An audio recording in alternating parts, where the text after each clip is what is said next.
Good morning, CWA! Okay, this is super exciting to me because it is, by the way, I'm Sara Nelson, president of the Association of Flight Attendants, CWA. For those of you that I haven't met before, but we are family. And what is so exciting to me this morning is that we're not just bringing people in here who tell us that they understand our issues and want to fight for us. I'm up here to introduce you to someone who is one of us. So Kaela Berg is an Endeavor flight attendant, and let me just have you picture this. This is the airplane that you saw crash and flip upside down in Toronto, landing in the snow, and the flight attendants successfully got everyone out, so everyone was alive with minimal injuries. Working class heroes. Kaela is one of them, and she is still working her job while running for Congress in CD2 in Minnesota.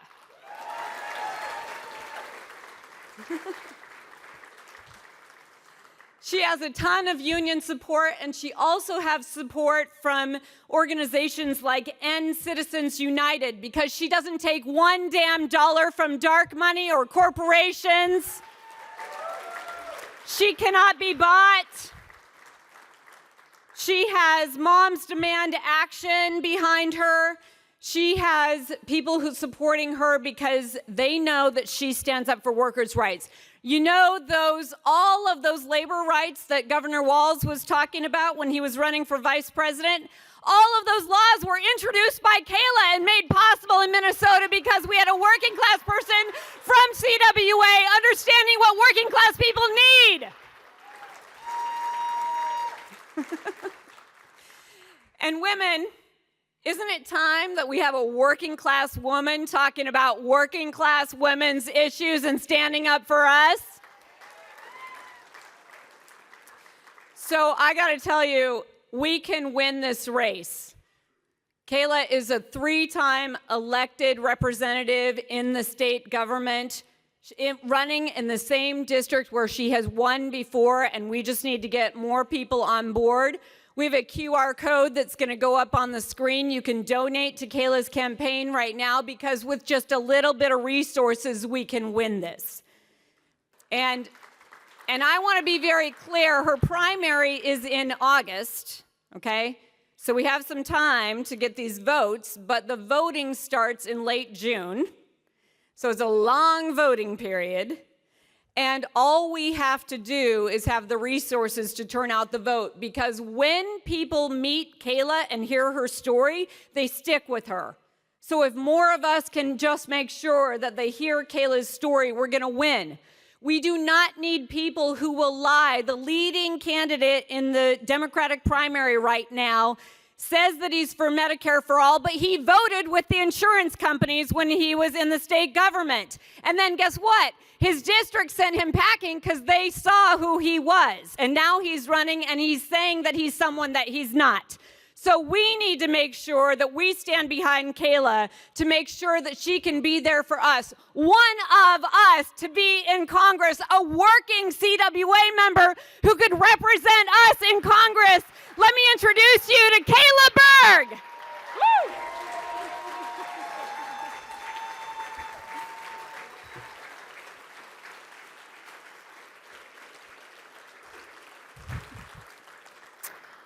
Well, good morning, everyone. You're going to make me cry, and I haven't started my speech yet. I want to first say thank you to President Cummings and District 7 VP Susie McAllister for inviting me to be here today. Thank you so much. And friends, there is no better day than one that I get to spend with my union siblings. I'm running for Congress to represent Minnesota's 2nd Congressional District because as we in labor have fought for our fundamental rights, as I've championed our issues in the state legislature, one thing has become abundantly clear. The halls of power are not meant for working people. The people deciding whether health care is affordable, whether wages keep up with costs, whether workers can organize a union, whether our schools are funded, and whether families can actually get ahead are too often people who have never had to choose between paying rent and buying groceries, who have never feared going a day without health care. We are people that do everything right, and we are still struggling to make ends meet, and that has consequences. Right now, we're watching Donald Trump and his cronies in Congress push a billionaire-first, Epstein-class agenda that is making life harder for hardworking families across this country. They're raising costs, they're attacking health care, they're undermining workers' rights. And they are giving more power to corporations and wealthy special interests while asking working people to carry the burden. And the truth is, that didn't happen overnight. For years, Washington has been filled with politicians who answer to billionaires, corporate lobbyists, and special interests instead of the people that they were elected to serve. And that's why I got into this race, because I know exactly what's at stake. I know because I've lived it. I still live paycheck to paycheck in an affordable one-bedroom apartment. I still work as a flight attendant while serving in the state legislature. I spent the global pandemic as a flight attendant without health care because I didn't qualify through my employer. I've split my medication in half to make it last a little bit longer because I couldn't afford the refill. And I know I'm not the only one. Far too many hardworking families are suffering in this economy right now today. Every year, costs keep going up while opportunities keep moving further and further away. And this isn't because working people aren't doing enough, it's because the system is working exactly as the powerful designed it to be. The people with the most money have the loudest voice, and they've had it for far too long. We as working people are paying the price. And that's why I've spent my career organizing and fighting back. For more than 2 decades, I've stood shoulder to shoulder with workers, fighting for fair pay, quality health care, safe workplaces, retirement security, and dignity on the job. And when my youngest son was struggling in school, I saw firsthand what happens when politicians make budget decisions without understanding how families actually live.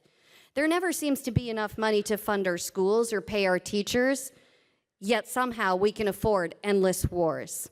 So I ran for office, and when I got there, I got to work. I authored and passed a bill to make sure we had mental health professionals in every public school across the state of Minnesota. I fought to protect health care, proudly supporting and voting for Minnesota's version of Medicare for All.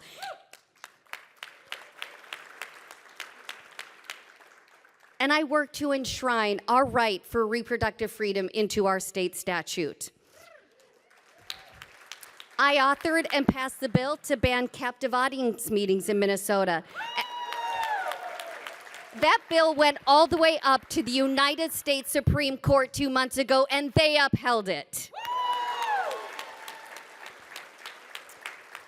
I authored and passed the Buy Clean and Buy Fair Act to support Minnesota manufacturing, strengthening union jobs, and investing in American workers. If you want something done, send a union member to Congress.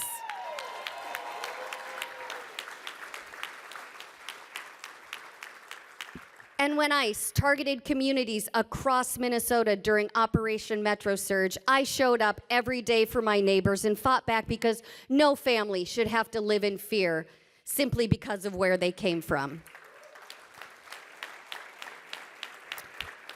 And when the Speaker of the Minnesota House, my friend Melissa Hortman, her husband Mark, and their beloved dog Gilbert were assassinated in their home in a horrific act of political violence by a far-right extremist, I was on that hit list that was published along with several of my colleagues. And I know they want us too afraid to rise up, and I'm not going to give that to them.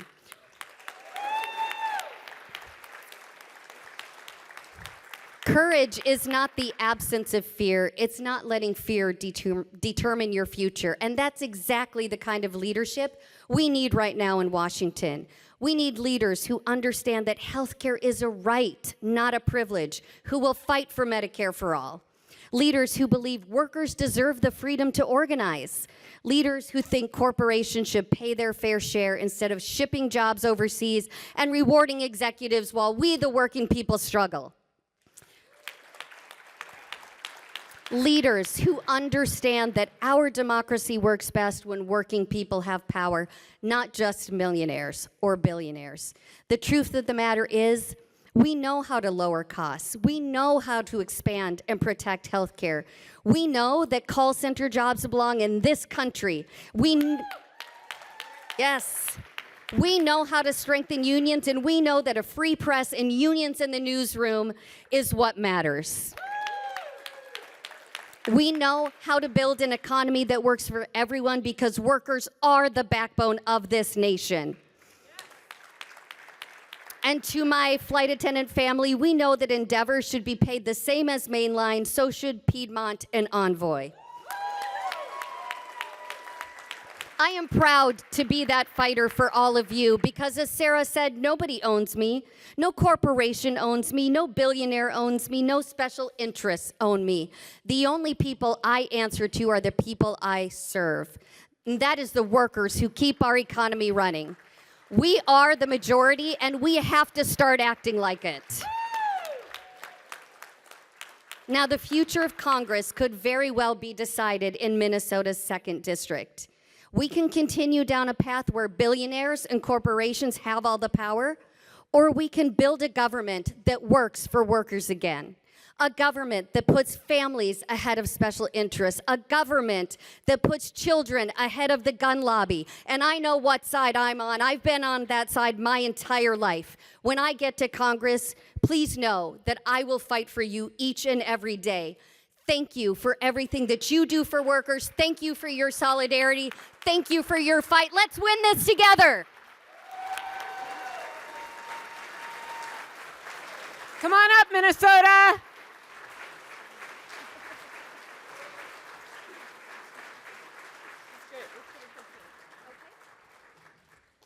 Can we get a picture right here? Is this okay since this is our girl. She's part of our family. And while they're coming up here, I just want to mention one other thing. Kaela worked on trade policy with Shane Larson. He was one of her mentors when she was with the steelworkers, and so she understands how to have the right trade policy for working people. That's right. All right, here we go. We'll get a picture. How about one more? We've got your back.